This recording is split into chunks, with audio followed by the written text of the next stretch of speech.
Live from our studios at One Television Plaza, this is WTAP News at 6.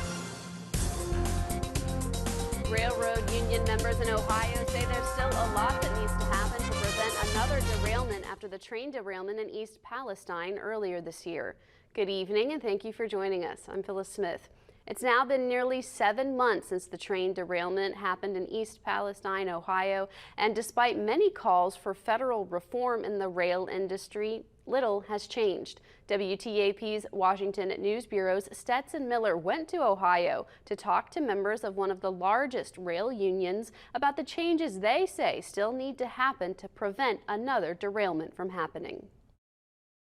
Despite bipartisan calls for action on rail safety reform after the Norfolk Southern train derailment in East Palestine, Ohio earlier this year, legislation on the issue still hasn't passed in Congress. But that isn't stopping members of one of the largest rail unions from making continued calls for safety improvements. We're not doing the American citizens due justice. The railroads need to button it up.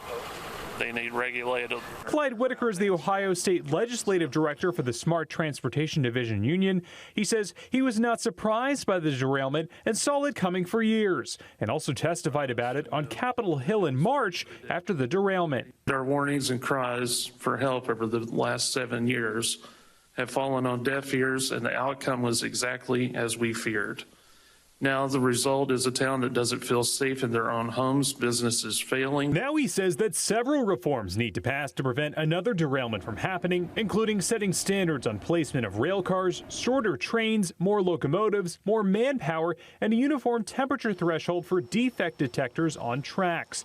Ohio did pass a law requiring defect detectors every 10 to 15 miles recently, but federal legislation introduced by Senators Sherrod Brown and J.D. Vance has failed to get Republican leadership support and has faced opposition from the rail industry. I have seen them trying to make a little bit of a difference here in Ohio, and I can only speak for Ohio, but it's just a little small improvement when we could be doing a lot better. Another union member, Tim Marin, says there have been some improvements in Ohio since the derailment, like more detectors on tracks, and overall believes there's now a better chance of getting reforms done. There is definitely more leverage on our side to get things done now.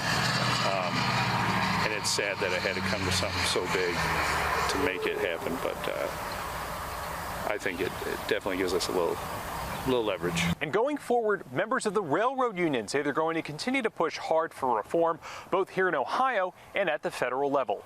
In Millbury, Ohio, I'm Stetson Miller. Turning to the weather, another sunny and warm day. Meteorologist Kirk Greenfield joins us now with the first look at your forecast. Kirk? The start to our holiday weekend is very sunny and on the warm side. As you can see, blue skies and a nice reflection off from the Ohio River. The Jan Dills Marietta Skycam atop the Lafayette Hotel says 80 degrees now. Feels like 81. The relative humidity is 50%. The winds out of the south barely 3 miles per hour, and the pressure 30.17 inches is falling.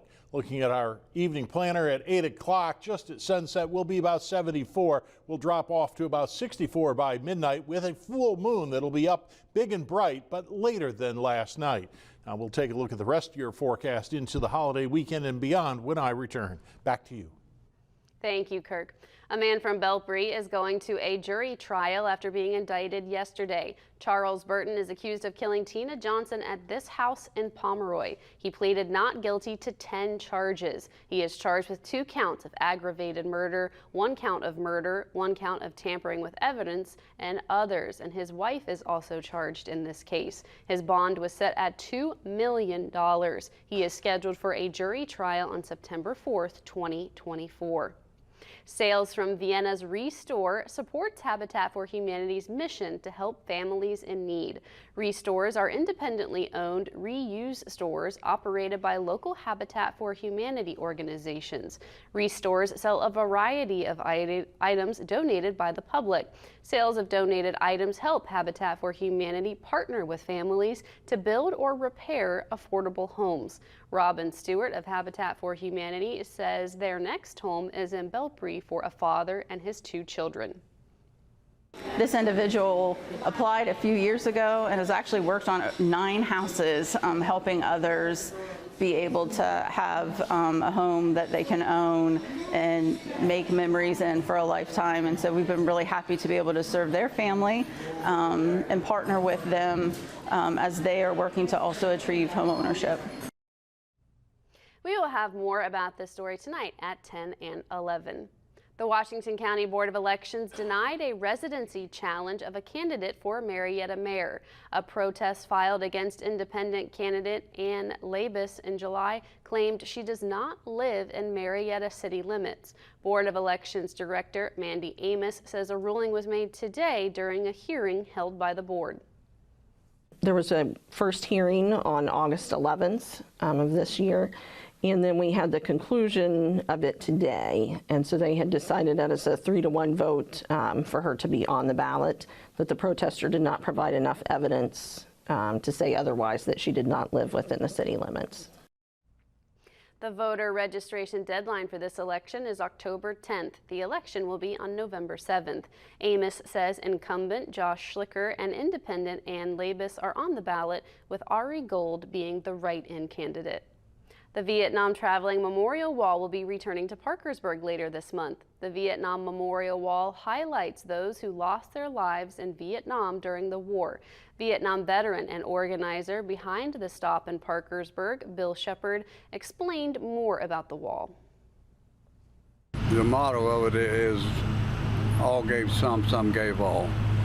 And the ones that gave all is on the wall. 58,971 soldiers, Marines, Navy, Air Force that died in Vietnam. Not after, but during Vietnam in country. And that includes 5 nurses. The wall will be in Parkersburg City Park by the ball field September 13th through the 17th. More information on when the wall will be in Parkersburg or how to help with the experience is on WTAP.com. Still ahead, the West Virginia University Office of the Provost has released the latest results of appeals as a part of the academic transformation.